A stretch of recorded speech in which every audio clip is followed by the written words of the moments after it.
What's up, YouTube? It's your HBV people right at you. Raikou, we have Princess and Truganning. We are here to watch Spider-Man. Of course, you should have already known that, but we will be, stay tuned. We will give you our reactions and what we think of the movie after the movie is over, okay? So stay tuned. Holla back. And as for what the Hidden Beach Fiddle is saying, we say...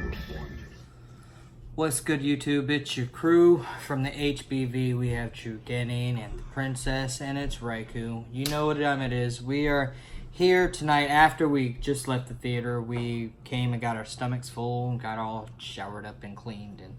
But we wanted to finish off where we left in the theater and give you our reactions. Now, warning, there are spoilers, so if you have not seen the movie, click off now. In 10, 9, 8, 7, 6, 5, 4, 3, 2, 1. And here we are. But with that said, we're going to go through what we thought about the movie, not only about the movie, but the end credit scenes. There are 2 of them.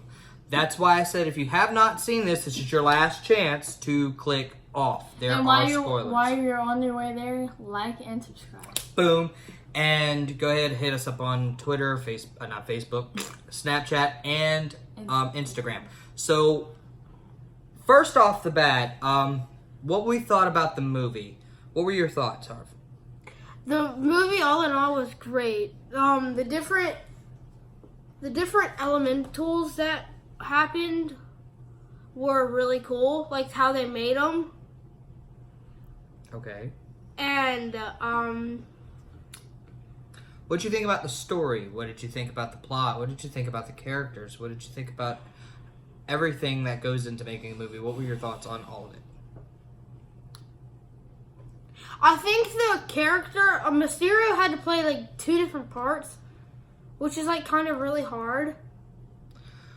Because he had to act like he had to I'm act gonna get like into he was that. good. I'm gonna get into that. I'm gonna get into that because there's a reason why I'm gonna get into that. But go ahead, Princess. It was good, but yeah.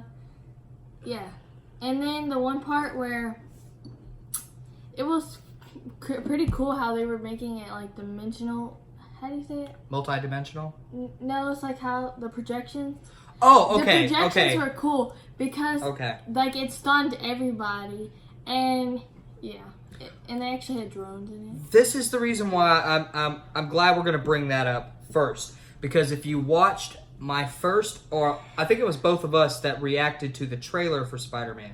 Yeah. I actually said it in the trailer that everybody was talking about how Mysterio seemed like he was a good guy, but he wasn't. I said it from the get-go that he was just using different technology to make him seem like a good guy. And he just got busted as a fraud. That's exactly how this movie went down. But even so, the cool part was, it not only started there, it was not only the drones, like you were saying, using the projections, which was brilliant, because they did this using technology and a thing that, like, nowadays we would understand. Yeah. Like, not just, he's a magician using smoke and mirrors. No, he's using science and technology. And for the added effect, they actually put him in line and used to work with Stark. So they tied it in with Tony Stark. Not only him, but everybody who helped Quentin Beck all worked for Tony Stark. Yeah. And it was actually cool that they brought up the fact that if you watched, I think it was Civil War, he talks about how his Tony Stark shows a glimpse of his past. Yes. The younger version of himself. That was actually Quentin Beck's technology. And he named, Tony Stark named it Barf. If you remember seeing the movie, he named it Barf. But it was actually Quentin Beck's technology, and he took that, supposedly, now you know how that goes, that, I don't see how Tony Stark would take technology from a person when he's the master of technology. But, they have to prolong the story somehow. But it was cool with the tie-ins that they did, and I'll keep that in mind because I'm going to say something after we talk about this. But also, I don't know if you guys watched Iron Man 1. there's a guy in there at the end with Obadiah Stane who's trying to create the Ark technology. It's a scientist. And he tells Obadiah Stane that he can't do it because he's not Tony Stark. Well, if I'm not mistaken, that is the same guy that's helping Quentin Beck now. Probably is. It is. His name is William. And which was cool, which is another tie-in. But like I said, with how they did the technology with the projections and just Quentin Beck himself, he was like literally legit wearing one of those CGI suits that they would go behind a green screen. He was legit using that type of technology, which would actually make sense in nowadays. Yeah. Like if somebody was trying to do projections or like holograms or different things like that, that's kind of how it would be done, which was really cool to do that. Keep it in a sense that it's not like some mystical art type thing, but kind of true to who Quentin Beck really is. It actually was cool because he actually used the sunglasses that Peter Parker gave him to actually control some of the things. Because even more, yeah. He thought he was a good guy, but no.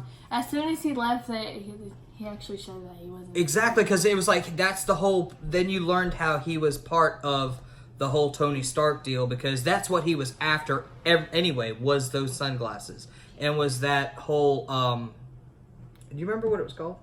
What? What do you mean? The sunglasses. Edith. It stood for like, even in death, I'm the hero, or something like that. That's how Tony Stark named it, Edith. But yeah, I think that was it. Yeah, even dead, I am the hero, or something like that. Yeah, that was it. But the movie, all in all, there was great story, great progression. Everything was great. Really funny. It was really funny from Happy Hogan on, and that's another thing. If you saw the trailer, when Aunt May is on stage, Marvel loves to do this. They throw in these things that are not actually in the movie, but he's actually wearing the Homecoming suit in the trailer. But in the movie, he's wearing the Iron Spider suit, which I don't understand that swap because everyone's seen the Iron Spider costume. Now I'd understand if he was using like the red and black suit that he gets later on, which was cool in how he did that. Even I got messed up. Yeah, but this movie like tops Homecoming only for the sake of his growth. It shows a lot of his growth, and at the same time, kind of him latching on to someone else that's like he thought was like Tony Stark. Also, the stealth suit in the movie was really perfectly made. I liked it. I think that was a stab at two different things: the noir suit and the black and white suit, which was initially a stealth suit. The Venom symbiote as well, but because he gets that in Secret Wars as a stealth suit too, but in the noir, Spider-Man is known for his stealth, the suit being a stealth thing anyway. But everything was good, every tie-in was good, and I think we were talking about like our predictions on part 3, and it occurred to me a little while ago that each like villain that he fought from the Vulture and with Quentin Beck has a tie-in with Tony Stark, because they were the wreckers and they were cleaning up the mess from the Avengers, and it was Tony Stark basically who sends the cleanup crew and basically makes them lose their job in Homecoming. So the Vulture is stealing his technology, not only his technology, but the alien tech as well. So there's another tie-in with Iron Man. You have the Vulture, and now you have Quentin Beck. So all of these have something to do with Tony Stark, and it's really good. Everything that they did was really good. Now we're going to talk about the end credit scenes. Okay. Go ahead. We'll start with the first one. We'll start with the first. Let's there start are with the two, first one, and we're going to start. We're going to work with both of them, and we're going to go through how both of them were. The first one, at the end, MJ and Peter do get together. They are now a thing. They are boyfriend and girlfriend, which was awesome. All that was pretty cool. The whole story and how it planned out was pretty cool. But y'all want to know the screwed up thing? Is they said his name and showed his picture. We should have saved that for last. Well, no, because here's the thing. They paid homage to the Sam Raimi movies with the guy that played J. Jonah Jameson. He came back to reprise the role. But not only that, Quentin Beck had something last thing to do is he basically revealed who Spider-Man was. But he acted like Spider-Man killed him. He reworked the image, or the guy behind it reworked the image to make it look like Spider-Man was the evil one. And then it was like, well, by the way, this is who Spider-Man is, Peter Parker. And I was like, that's wow, that's kind of bad. Now everybody knows. Second end credit scene. Okay, this one was really cool. Second end credit scene. Now, this was said to, since Endgame did not have end credit scenes, that this movie, since it had two, was going to kind of go and make sure that you see what the MCU is doing now in their new phases in the direction that they're going. And since we already had Civil War and we had the Infinity War with Endgame and all that, I include that with the Infinity War, I believe we're going into the invasion or the secret invasion now, because you already had Captain Marvel that had the Skrulls in it.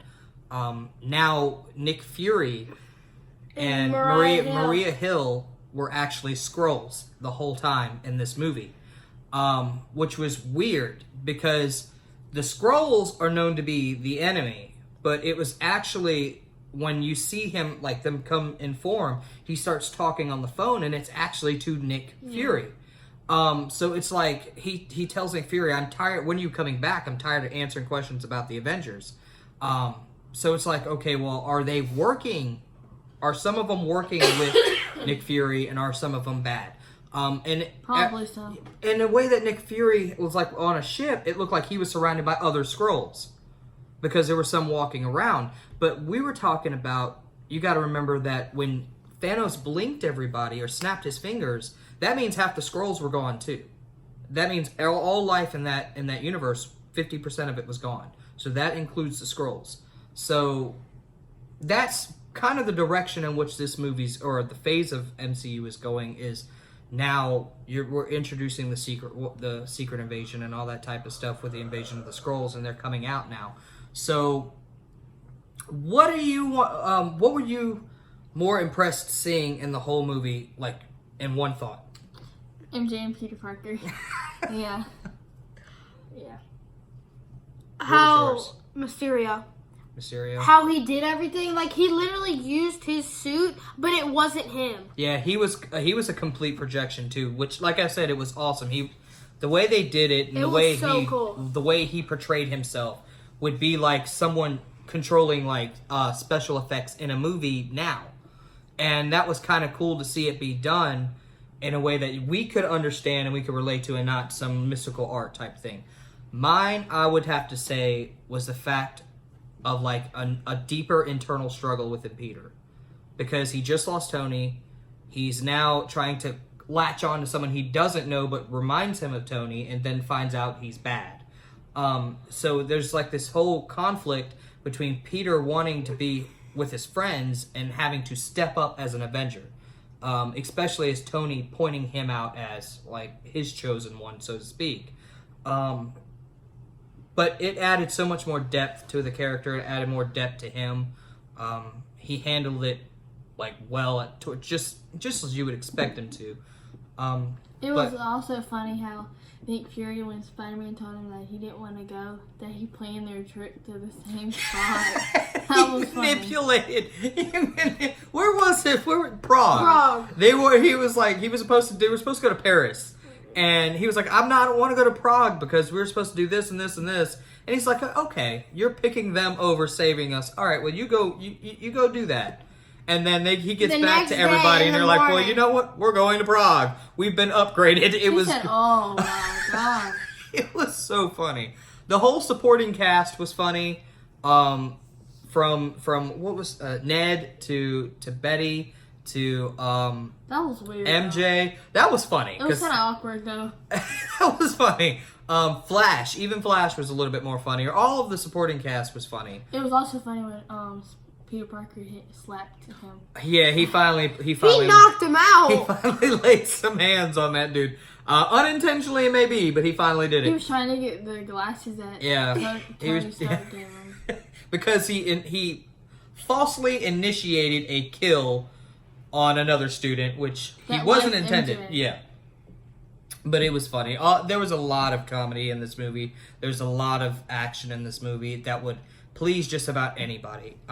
And it seems like since they've got Tom Holland, they've continued to up their game with Spider-Man. And they did it in a major form in Far From Home. And I can't wait to see the direction that they're going to go in the third movie. So that was our reaction. This is for the Spider-Man Far From Home movie, which, like I said, it was great. End credit scenes were great. Everything about it was amazing. But with that said, leave a comment in the comment section. Like and subscribe. Hit up all of our social media with Snapchat, Twitter, and Instagram. They will be in the box below. And what we're going to do for our trivia question... no. You know what? No. I'm going to do one different. I'm going to pull one from the Spider-Man universe.